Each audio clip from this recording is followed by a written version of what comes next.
sovereignty is supreme power or authority. And food sovereignty is, determining the quality and the quantity of your food that you consume, or controlling how or where your food is produced and distributed. I realized how much our people, as far as Indian country, are struggling in that aspect, and where those holes are, where those gaps are, and where I can be that gapper, or so they call them, right? That person that connects one organization to another or one person to another. And Indian country is, although it's huge, it's so small. Everybody knows somebody, or somebody's related to someone. And so I really just started focusing on food sovereignty, and I realized this is where I'm supposed to be. In this episode of Voices from the Field, NCAT local food systems specialists Maura Henn and Molly Kirkham talk with Indigenous food sovereignty consultant Cheyenne Robinson. The subject of the conversation is their recent project, Understanding Through Listening, connecting with native foodways in Montana. The project focused on holding listening sessions for Native American communities in Montana, primarily on reservations, to learn whether community members would be interested in developing an Indigenous Harvest of the Month program. Harvest of the Month is a farm-to-school educational framework designed to promote locally grown food in Montana's schools and communities. Maura, Molly, and Cheyenne talk about what they learned conducting the sessions, the process of developing the listening session framework, and what their next steps will be. Let's listen. Hello, I'm Maura Henn, local food systems specialist with the National Center for Appropriate Technologies. I'm based in Butte, Montana, serving the Rocky Mountain West region, and one of my roles is coordinating the Grow Montana Food Policy Coalition. There are 7 Indian reservations in Montana, which are also home to the Little Shell tribe of Chippewa Indians. Grow Montana has been working to improve relationships with Indigenous communities to learn how our statewide coalition can better serve all people who reside within Montana's borders. Our coalition had the opportunity to partner on an exciting project that engaged Native communities, and in this episode of Voices from the Field, I speak with Cheyenne Robinson, Montana Cooperative Development Specialist, and fellow NCAT colleague Molly Kirkham about our recently completed listening session project conducted in Montana Native communities and what we learned along the way. Molly and Cheyenne, thank you so much for joining me in this conversation. To get started, could you both share a little bit more about yourself and your work? Molly, could you go first? Yeah, thanks, Maura. Always great to chat with you and Cheyenne. So I'm a local food specialist, also at NCAT, the National Center for Appropriate Technology. I work on projects that aim to increase production, procurement, and access to local foods. A large part of that work involves farm to cafeteria initiatives, one of those being Harvest of the Month. So through Harvest of the Month, I collaborate with the Montana Farm to School coordinator located at Montana State University. And we work together just to do all the programmatic requirements and make sure sites are getting everything they need.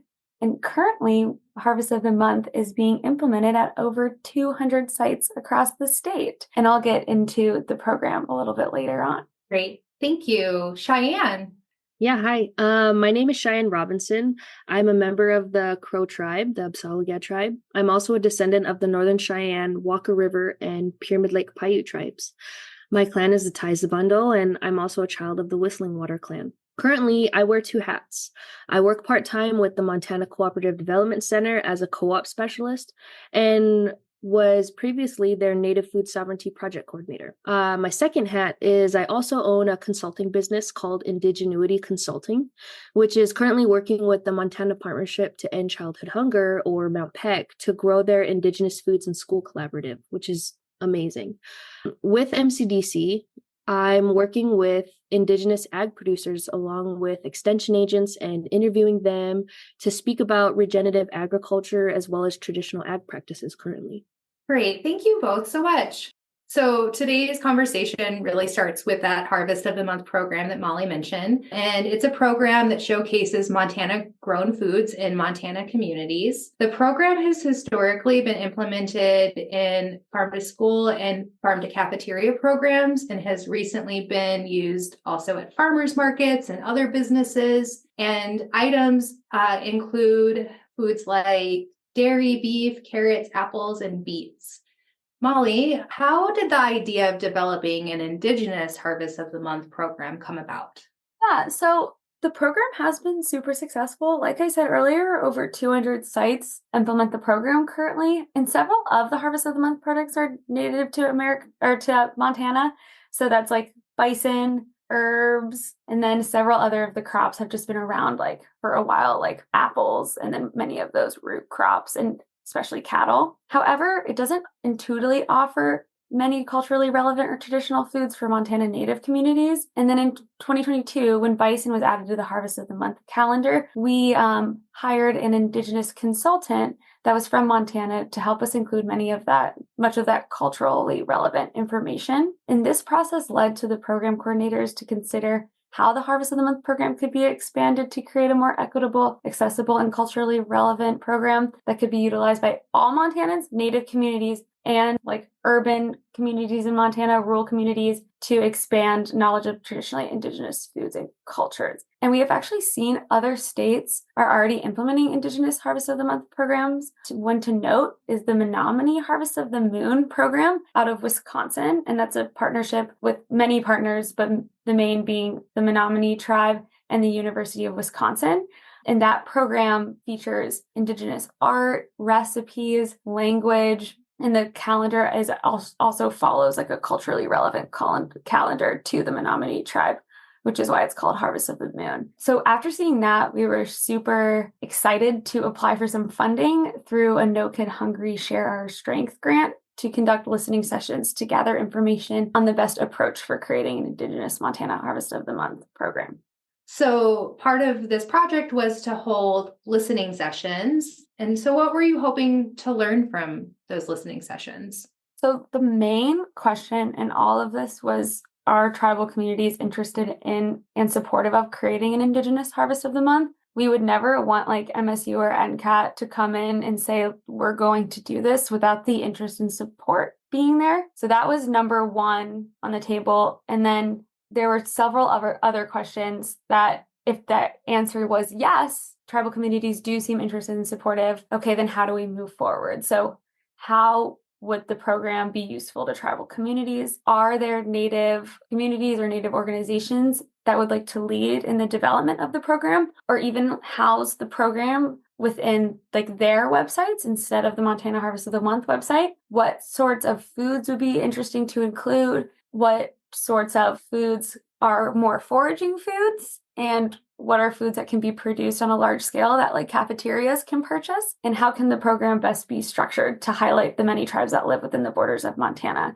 Because there's so many different tribes in Montana that have different foods that are important to them, we would maybe want to do it for each tribe or do it based on the region or based on the reservation. So we kind of wanted to get that information from the listening sessions, all with the caveat that we wanted to make sure people are interested and supportive of it before we even collect that. And then another goal was just to build relationships with people through these listening sessions, whether it was the organizations we partnered with to plan them and host them in the certain regions and throughout the state, or just the community members that were attending, increasing awareness of the program so that if we do take those next steps, we have people that we can work with and go to for that advice and direction. That really leads into my next question. And why was it important to bring in a consultant to help lead the listening sessions? I could not have done this on my own without Cheyenne, and just being someone out from an outside community like that doesn't have any of that lived experience or those organic connections and trust in communities. There was just no way that I could have completed the project deliverable. So thank gosh. It just connects to food sovereignty, because food sovereignty is the right, in a really short definition, is the right of for people to have access to healthy, culturally relevant foods that are produced sustainably. And then the people involved in that process control their decisions rather than like market or corporate demand or governments. And it was important to bring in someone with a lived experience, like I said, and experience working with food sovereignty who really understands that definition and understands that like the people that are surrounded by them are experiencing that. And Cheyenne had those organic connections to people in the community. And also, Cheyenne, I don't know if you mentioned this in your intro, but you're also a rancher, right? Yes. Yeah. Yeah. So you have such an intimate connection to the food system, especially being in a place that has like one grocery store for a very large area. Just like having someone that in order to host these sessions and have them be successful and have people want to speak up during the sessions, we had to have someone that had that trust and knowledge and background that I didn't have. I just want to bring Cheyenne into the conversation at this point, of course. So, Cheyenne, can you talk a little bit more about how you developed an interest in food sovereignty work? I know Molly touched on it a little bit, but yeah, just open the floor for you to share about that. For sure, yeah. So as Molly mentioned, I am a rancher, so that process has always been a part of my life since I was a little kid. I was that one little kid that was just getting their butt cussed out for having the wrong gate open or something, so that aspect of it, I've always been associated with it, and never so much the gardening aspect. And it wasn't until I was working with MCDC and I was flown to Nebraska, and there I got cross-trained by this amazing lady. Her name's Pamela Standing. She runs a nonprofit out in Minneapolis called MINEBA, Minneapolis Indigenous Business Alliance. And she's the one that formally introduced me to what is quote unquote food sovereignty and that realm. And I was just so blown away because everything that, food sovereignty represents, Molly really hit all the points, right? Because sovereignty is supreme power or authority. And food sovereignty is, determining the quality and the quantity of your food that you consume, or controlling how or where your food is produced and distributed. I realized how much our people, as far as Indian country, are struggling in that aspect, and where those holes are, where those gaps are, and where I can be that gapper, or so they call them, right? That person that connects one organization to another or one person to another. And Indian country is, although it's huge, it's so small. Everybody knows somebody, or somebody's related to someone. And so I really just started focusing on food sovereignty, and I realized this is where I'm supposed to be, because I'm not joking. As soon as I made up my mind, this is what I'm going to do, every single door opened up to me. And this position has gotten me so much to a place where I can really appreciate where I come from as an individual, as a Native American, and how much we actually have to appreciate. As Indian country, we're always told what we're missing, what we are in the deficit of. This opportunity has given me an asset mindset where, although we have all of these struggles, we also have this positive thing. And food, honestly, it transcends time, right? And it connects all of us. And so that's really where I got into food sovereignty, is through Pamela Standing. And it's grown exponentially, especially with the connection of you guys, and then also working with Mount Peck now. So I'm working on getting Indigenous foods into the schools. Thank you. So interesting to learn about how that interest in food sovereignty came about. What else made you interested in joining the project? I really think, Molly spoke about it very lightly, but I do think that representation matters, right? And hearing it from somebody who's been through it, or has lived experience, I really do believe in that representation. And I knew in the back of my head, I'm not going to do it. Who's going to do it, right? Representation was a huge part of it, as well as knowing that I want to be a part of the food sovereignty movement. Yeah, thank you. And I think that really leads into kind of the next question. And one of the steps that the three of us took in this project was developing a facilitation guide to help lead the sessions and provide resources for the facilitator, which also for note takers and participants. I think, in reflecting on that process, I think the creation of the guide was also really a helpful exercise for the three of us to help develop kind of a shared vision of how the sessions would maybe unfold, or what were some of the questions we wanted to ask during them, or some of the activities we wanted to hold. So I'm just curious if you could talk about how the sessions actually unfolded. We have maybe what we envisioned, but what happens in reality isn't what is always written down on paper. Yeah, for sure. Honestly, in my belief, the people who are supposed to listen and be there, they were there.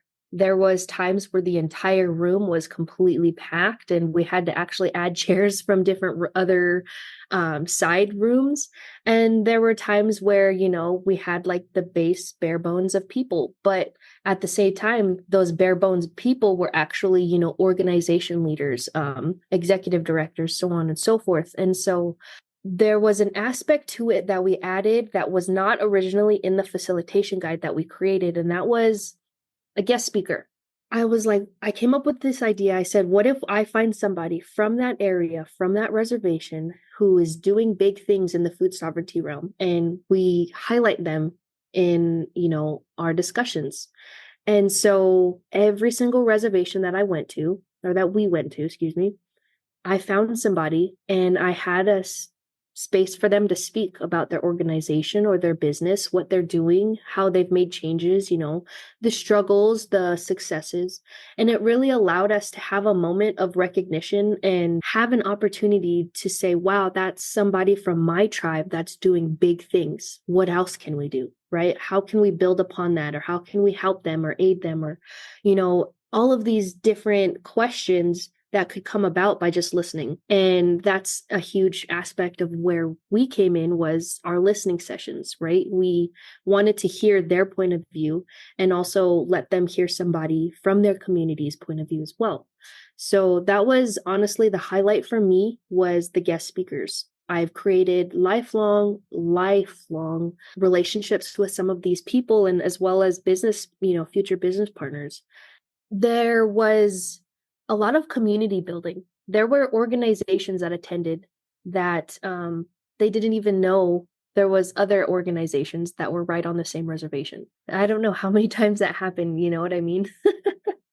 Yeah, that's one of the great things about events like this, is the network weaving that can happen from them. And Molly, did you have anything you wanted to add? Yeah, I wanted to emphasize that the guest speakers were a great addition to the sessions that we weren't necessarily going to have before, when we were first planning them out. I thought the span of the different types of folks we had speak, like when we had James of First Nation Foods, he is making fruit leathers and drying them and like with native foods and traditional foods. And that was awesome to hear about his process and like the goals with his business. And then Intertribal Ag Council, Cheyenne had them come.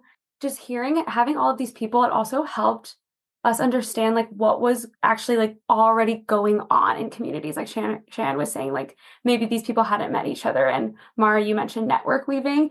And I think it was important for us to see what was already going on, because if the Harvest of the Month people are interested in using the Harvest of the Month program, like these are our potential collaborators or people that might be interested in taking over the program. So those speakers really added to the sessions by letting the community members that aren't necessarily already in this realm learn what was already going on in their area. To add in there with James, we bought a very large portion of his fruit leather, and then we did a taste testing segment that Harvest of the Month does, and we added that to our listening sessions as well. And that was a really fun and interesting little aspect that we added.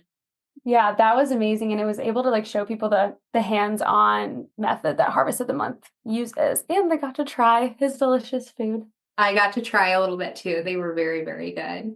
One thing that would be really interesting for listeners to understand is sort of the geographic scope of where we went, or where you went. So could you talk a little bit, maybe Cheyenne, about the reservations that the sessions were held on, just like their locality and maybe distance from between them? Yeah, so Montana's a very large state, for those that don't know. We have 8 federally recognized tribes in the state, and we went to 5 of the reservations.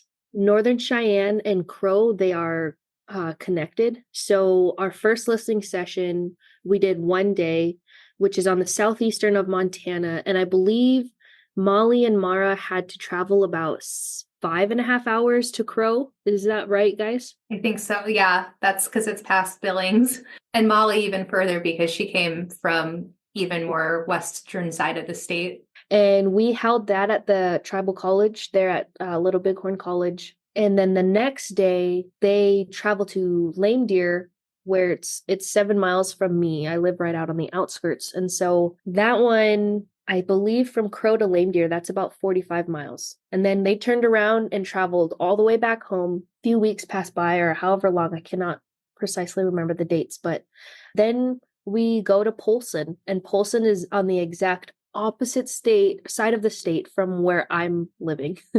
And I believe it's about 8 hours for me on the drive. That listening session was so beautiful. We held it at the Quatucknuck Hotel there in Polson. We did half of the listening session inside, and the other half was outside, which was right alongside the lake on the Flathead Lake, and it was just so beautiful. And that's where Patrick Yawaki was able to speak. And we also had a Montana extension agent that spoke a little bit too.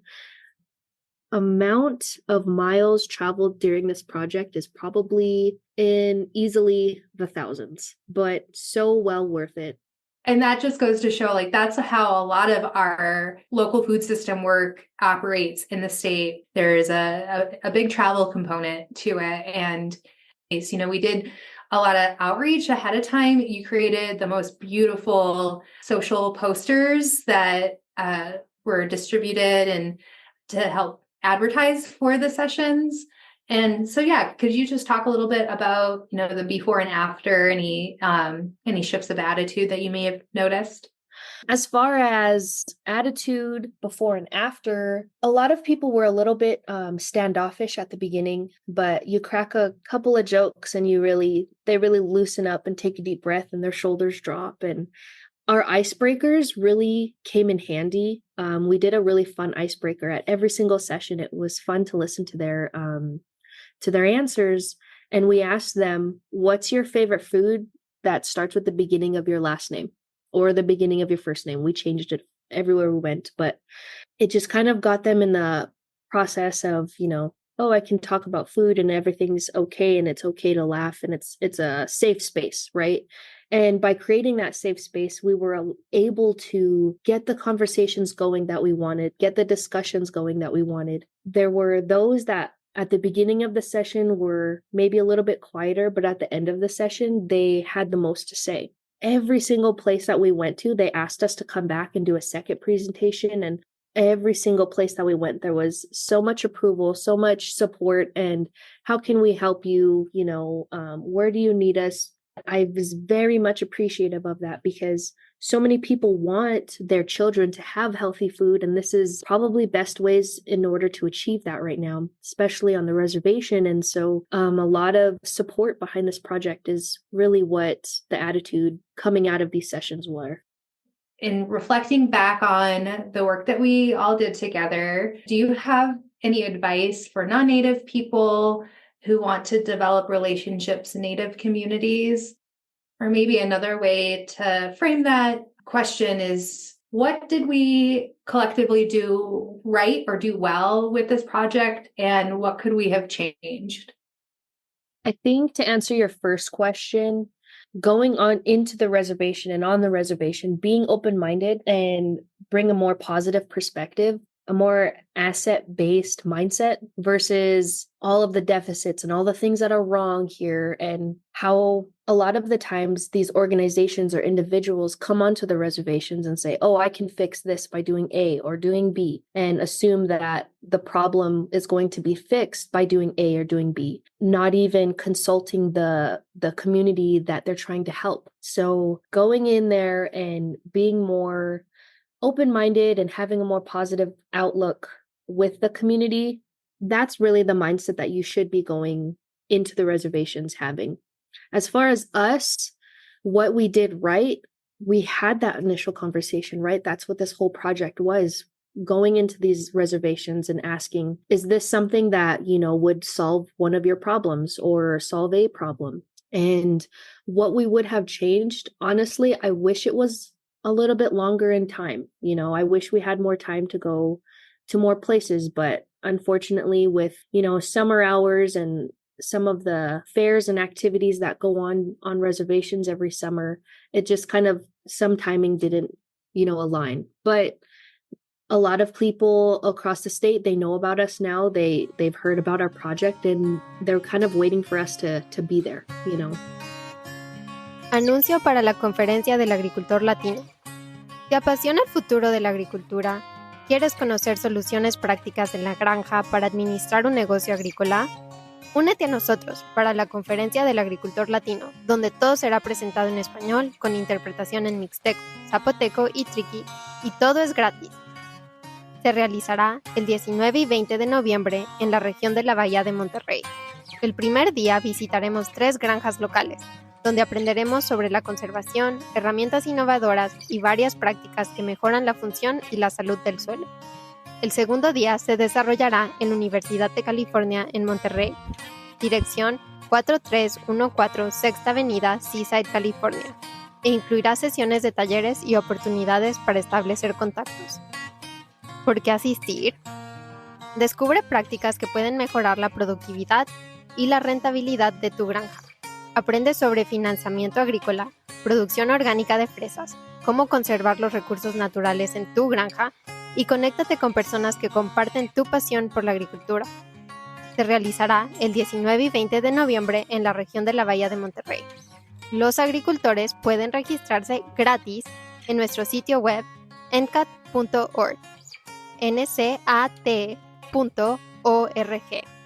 No te pierdas 2 días gratis, el 19 y 20 de noviembre. Asiste a la Conferencia del Agricultor Latino, donde plantaremos las semillas para un mejor mañana. Are you passionate about the future of agriculture? Do you want to learn practical on-farm solutions for running a farming business? Join us for the Latino Farmer Conference. The conference takes place November 19th and 20th in the Monterey Bay, California area. Discover innovative practices, participate in hands-on workshops, and connect with people who share your passion for agriculture. Farmers can register for free at NCAT.org. That's NCAT.org. Let's cultivate a more sustainable food system for generations to come. And that really kind of leads into the next question. Let's go. Did we achieve, in your opinion, the goals that we set out? Molly, do you want to chime in with that? Yeah, thanks, Maura. We absolutely achieved the goals that we set out. We got our questions answered and we made connections in the community, and also just like the connection that now we have with Cheyenne moving forward, and that Cheyenne staying in this realm and working with Mount Peck and the Montana Cooperative Development Center within the sessions. So like I said, our main question was, would communities be interested in a Harvest of the Month program? People seemed super supportive of it. Like the response was so overwhelmingly positive, which was amazing. And I think it was especially positive due to that education piece. With each session, we talked about Harvest of the Month, what Wisconsin is doing with Harvest of the Moon, with the Menominee tribe, how they feature, and we could feature like the language, the history, the cultural significance, preservation techniques, growing techniques, and really pull in a ton of community members that have this knowledge to make sure that it's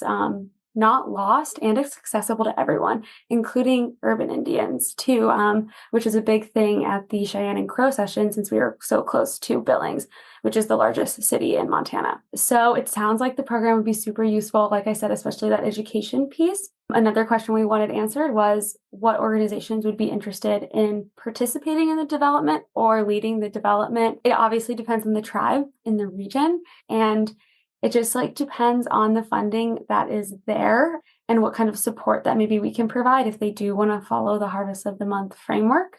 And then we wanted to talk about what kind of foods they'd be interested in including. And we heard things like herbs, a ton of different berries, game meat like bison, elk, and deer, fish in their wild roots, vegetables, and of course like Three Sisters, squash, corn, and beans. And luckily we have some organizations already working on incorporating native foods into schools, which also helps us get a good start on this. The next question, the last question really, was how can the program best be structured to highlight the many tribes that live within the borders of Montana? What we came up with by analyzing the discussions during the listening sessions is that it would be best if organizations that really would want to take this on and even want to source the funding are totally welcome to. And NCAT and Montana Farm to School and Cheyenne too will be there to support them in that effort. But also NCAT and the other organizations that currently work on Montana Harvest of the Month can be that person to source the funding and provide it to organizations that would like to lead the development. For sure. I really do think that one of the answers that we got from these listening sessions were they really want to resource and utilize what's in their backyard as far as what region that they're in. And for a prime example, in Polson, there's a ton of huckleberries. Well, that's not so for, let's say, Crow. Utilizing also recipes, that was one thing that kept coming up in these listening sessions were it would be so amazing to go grab these grandmas and get the recipes that they grew up on. What you just said about, connecting with the elders and communities, I think that was something I really witnessed in the 2 sessions I was able to attend is we did seem to have a good generational spread of elders and young people. And I think that was sort of a goal going into the sessions that I think we achieved as well. I'm curious, what did you learn from the process of this project and from each other? So Cheyenne, do you want to start us off? Indian time, you guys learned what that is. There were times where I probably should have put, let's say we started at 10. I probably should have said, let's start at 9:00 and then we'll actually start at 10, right? I think every single place we started on Indian time. And it was funny to see some of the organizations that came that were, off the res as well, experience Indian time for the first time. And we had the majority of the time we had charcuterie boards or we had, little fruit trays or veggie trays, and people were able to, kind of communicate and network during that Indian time waiting period. But being able to spin that, right, and not have it ruin your whole entire presentation. Yeah, I think like that our very first session, we got started a little late, but people rolled in and it was just like we just had to kind of something I think all of us learned a little bit too, just like be patient and so yeah, that's really helpful. Molly, do you have some things you'd like to share about our process, what we learned from the process? Yeah, totally. And Cheyenne is right. We did learn. I remember in that first session when people weren't there like 1 minute after start time, I think I went up to Cheyenne and was like, hey, no worries. We can just have like a round table. And she's just like, just wait a little bit. Calm down. So that was like, yeah, one thing I wanted to chat about was like the flexibility, because like people are busy and we asked them to take a good chunk out of their days, and some people were interested in attending the whole session and some people just came in and out. Like I know, like Maura said, we had a great generational spread, and when we were at the college had some students attend, and I'm sure they like came in between classes, they had backpacks and such. So just learned to be a little bit more flexible, adapt to changes, and like everything worked out how it was supposed to, and it was super amazing. And I think that flexibility for listening sessions is something that I will definitely take with me in the future, no matter what community I'm going into, because you're asking people to like feed you this information and really it should be on their time. There's the flexibility. And then with the listening session planning, I think, Maura, having your experience with writing facilitation guides and that facilitation experience, that is something that without collaborating with Grow Montana Food Policy Coalition, I would not have included. And having you there to create that facilitation guide in order to make our notes super organized. And I think it helped keep there were like a few key points in the facilitation guide that Cheyenne always made sure that she hit to get like that really key information we needed from the sessions, although all of it was super valuable. That was super helpful. Also, another thing learned from you, Maura, was the keeping statewide partners interested and engaged. I think you really made an effort to make sure the coalition was engaged and that I was keeping Harvest of the Month partners up to speed. And we were making sure to like send out updates through newsletters and during like certain meetings and such. Facebook that Cheyenne created was an amazing tool to keep not only people who are already plugged into this work, who are receiving the newsletters that people working in the food system are reading, people just like community members, like maybe like stay-at-home parents or people that work like educators that work outside of the food system.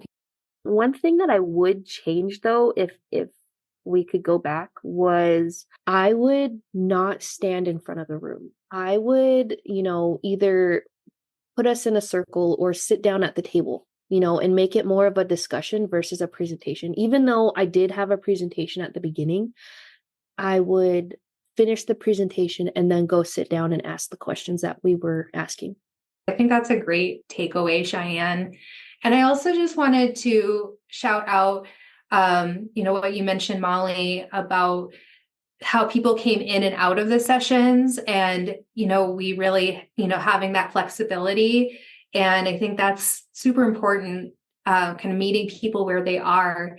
And I do want to say that with some of the funding from Grow Montana funders, we were able to provide, this was like a very important point for us, was to offer and provide stipends to all participants, regardless of how long they were there at the session. We just asked for an email address so we could send them a digital gift card. But we really understand that, we're asking people to take time out of their day in the middle of the week, and we want to compensate them for that.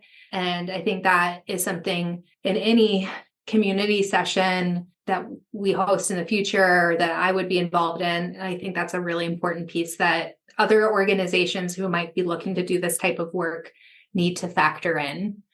What are some of the challenges that we see in Native communities that could be barriers to implementing an Indigenous Harvest of the Month? So either things that we witnessed or maybe things that were brought up during the sessions. And if you have any solutions or ideas for that, feel free to share those as well. Totally okay if there's not solutions. We don't need to have the answers. But what are some of the barriers that may come about with continuing this work? Cheyenne? We kind of dabbled in the idea of having the tabs online and information, all the free information that Harvest of the Month offers. That's a great asset. But once you print those recipes, how are you supposed to pay for the ingredients, right? And I think that that's where our problem is going to kind of stem from. How are these individuals or programs or schools going to be able to afford said ingredients, right? And that's really just where I think the challenge lies for the Indigenous Harvest of the Month. I do believe, as far as a solution, Native American producers or those in your community to produce said food that you could potentially use in the Harvest of the Month program is how we solve that problem. I know that especially Western Montana doesn't necessarily have this, but really bad Eastern Montana and not so bad, but bad still Central Montana is food distribution. And that really that's going to be where our problem lies, is the food distribution aspect of it. And so solving that problem and creating more producers to produce our foods that we want to, host in Harvest of the Month. Yeah. Molly? Yeah, Cheyenne really covered it. It's the same issues that are presented to schools, like funding, of course, for purchasing foods produced in the state, which tend to be more expensive, although more nutritious. And we see in Eastern and Central Montana that there are no, say, processors close to process local beef. So maybe there's rancher that's like willing to donate a bison or donate a head of cattle to a program, and they're maybe even funding to process that, like from maybe community partners or the school itself. However, there aren't necessarily the processors or the distributors in the area, as Cheyenne had mentioned. So just like creating that more connected food system, which is so awesome because just being in this work, us three, we see that happening. So really supporting the producers, and then also supporting that funding in schools to purchase things for education and for cafeterias. Yeah, and I was just going to say that Montana Cooperative Development Center NCAT has partnered with them in the past to do some research on the distribution issues in central and eastern Montana. And I can see if we can link that in the show notes as well. It's not necessarily a solution, but maybe something to help augment that is looking at food hubs and cooperative food hubs. And I know that that's a lot of the work that NCDC is doing, which is amazing. But it takes time. It really takes time. And so just kind of taking a broader view as we wind down, how does the mission of Harvest of the Month or similar farm to school programs like around the country, how do they align with tribal food sovereignty work that we see taking place here in Montana or in other states? Molly? Yeah, so we love farm to school and initiatives related to farm to school like Harvest of the Month, because schools kind of level the playing field, especially when you're in a school in like an area where it's called community eligibility provision in Montana. It means that a really high percentage of the students' parents are on getting SNAP benefits. And so the school gets that information and they are able to offer, based on that, reduced meals to every student or free meals to every student at that point, regardless of if their parents are on SNAP. And when you have all the students getting food from the school, they get more funding because each school has a reimbursement rate. And so that's why farm to school is such a great avenue in general for producers, because of that continuous stream of like they are always wanting food for their menus during the school year and oftentimes for summer meal programs. There is a reimbursement rate. So, right, like they can pay a price to producers, but then the schools get funding in return that kind of help offset that cost. It's great when we see that, because like if a student maybe is not necessarily eating great foods at home, if a cafeteria is focused on feeding more whole foods and more local foods and more culturally relevant foods to students in the cafeteria, then they are at least getting that education there and in their expanded palette there. And then with Harvest of the Month, we are super passionate about getting that into more early care sites so that we can start this process even earlier. And they also are a part of, many of them are a part of another meal program that also reimburses their snacks and meals to a certain extent so that they do kind of offset the cost. Although it's still, I'm not going to sugarcoat it, it is still more expensive oftentimes to buy local foods, in schools and early care sites have to be pretty strategic about how they do that. But I just think having students, especially when they're forced to eat school lunch, whether it's like because like they get that free and reduced lunch, or the school, they don't pack their lunch to school, they should be able to have healthy food as being their option, especially if they're not necessarily getting that at home. And so I think that that ties in with tribal food sovereignty, because we think everyone should have the right to healthy, culturally relevant foods. And part of that is seeing that in schools and early care centers where a ton of U.S. youth population is going. And, to caveat that, I think that when people think of indigenous foods, they specifically think of dry meat or pemmican or something like that. But actually, in reality, around 60% of all of our food around the world is actually indigenous to the Americas. Utilizing what Molly was saying, the food buying guide is what she's referring to. And that's where, you can get a refund about the food that you buy, and also utilizing, potential cycle menus or utilizing quantity recipes, right? All of these align with the tribal food sovereignty work. And if you were to go back into the pemmican example, I was talking at St. Labray, that's where I went to high school. I graduated from there. I spoke over there, and originally they said, "Can you speak to my class?" I thought that was like a senior class or something. And then they put me in the auditorium, and the back of the auditorium was 12th graders. And then as you go down to the front of the auditorium, it was sixth or seventh graders.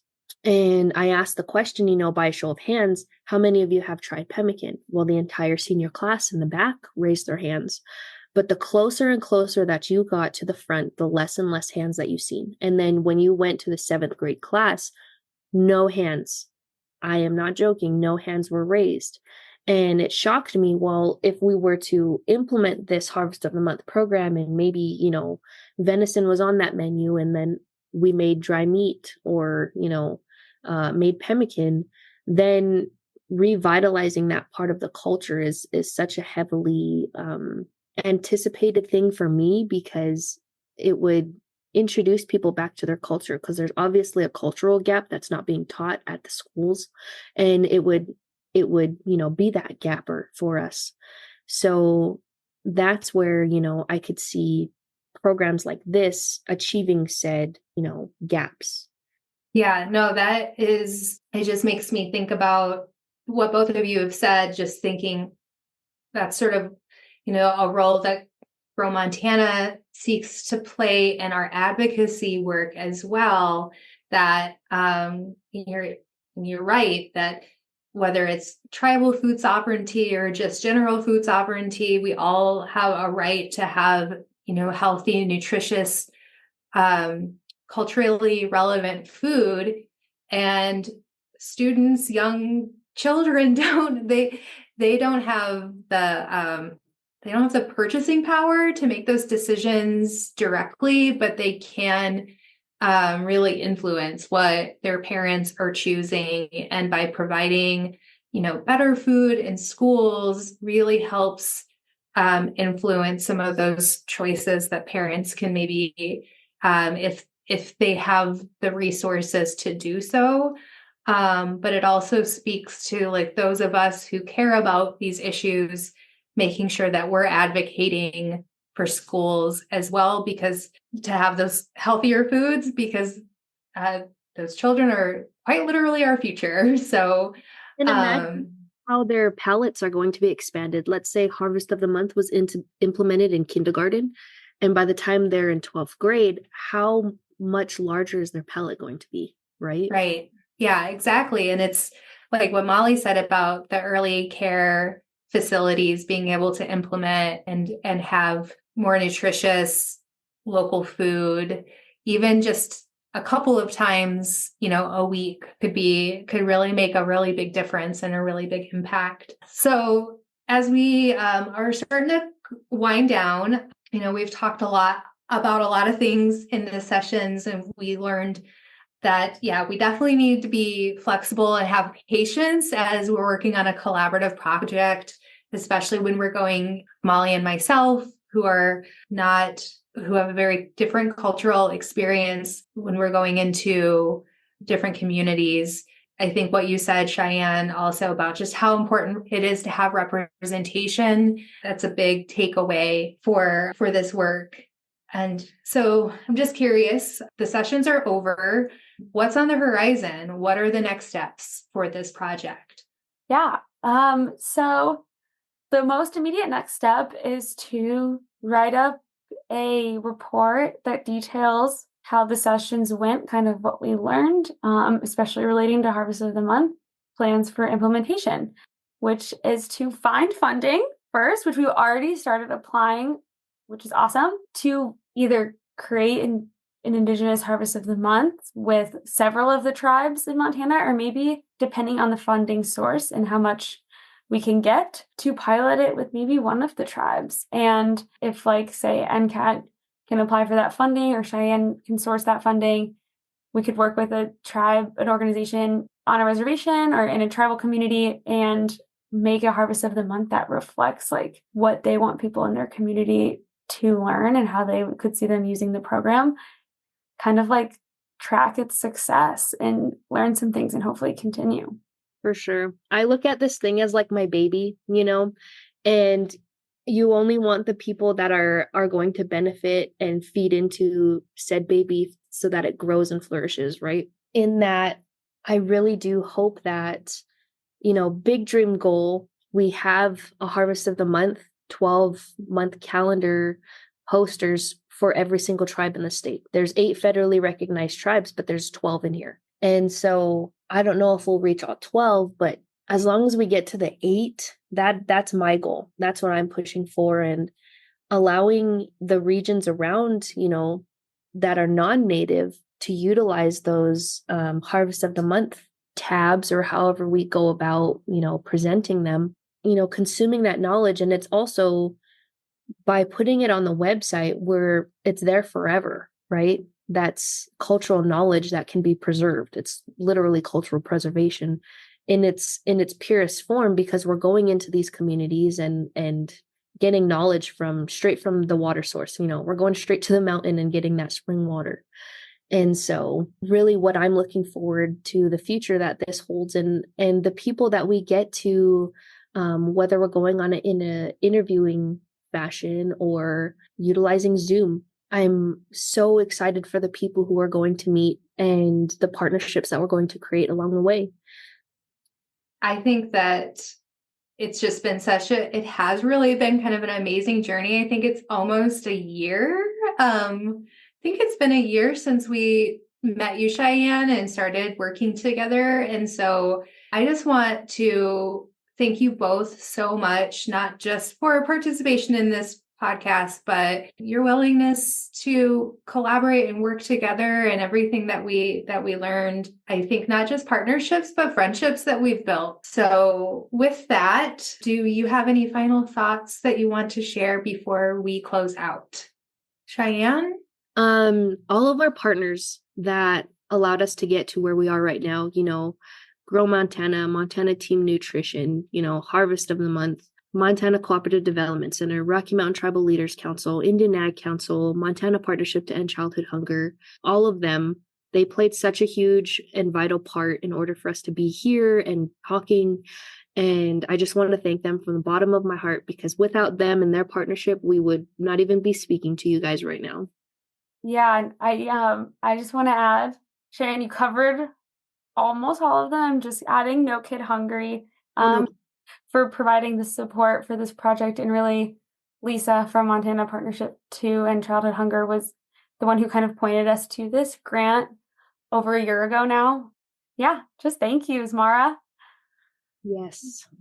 Thank you both so much. And also, yes, thank you to Grow Montana for supporting and believing in our idea of combining these efforts. And I really look forward to being able to share this episode, not just with all of our partners, but with all the voices from the field listeners. So with that, we'll close out, and thank you both again. And I look forward to talking with you both soon.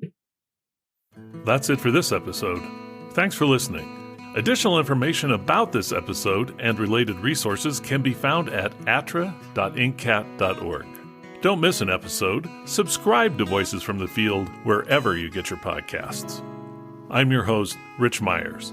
ATRA, Voices from the Field, is produced by the National Center for Appropriate Technology, headquartered in Butte, Montana. It's supported by the USDA Rural Business Cooperative Service as part of NCAT's ATRA Sustainable Agriculture Program. Any opinions, findings, conclusions, or recommendations expressed in this recording are those of the participants and do not necessarily reflect the views of the USDA or NCAT. We'll catch you again next week, and until then, keep on farming.